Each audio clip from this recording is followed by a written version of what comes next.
اور ہم نے ہر ایک امت کے لیے قربانی کا طریق مقرر کر دیا ہے تاکہ جو مویشی چوپائے اللہ نے ان کو دیے ہیں ان کے ذبح کرنے کے وقت ان پر اللہ کا نام لے۔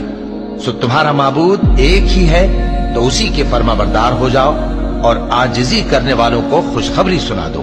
اور قربانی کے اونٹوں کو بھی ہم نے تمہارے لیے اللہ کے شعائر مقرر کیا ہے، ان میں تمہارے لیے فائدے ہیں، تو قربانی کرنے کے وقت قطار باندھ کر ان پر اللہ کا نام لو، پھر جب پہلو کے بل گر پڑے تو ان میں سے کھاؤ، اور قناعت سے بیٹھ رہنے والوں اور سوال کرنے والوں کو بھی کھلاؤ۔ اس طرح ہم نے ان کو تمہارے زیر فرمان کر دیا ہے تاکہ تم شکر کرو۔ اللہ تک نہ ان کا گوشت پہنچتا ہے اور نہ خون، بلکہ اس تک تمہاری پرہیزگاری پہنچتی ہے۔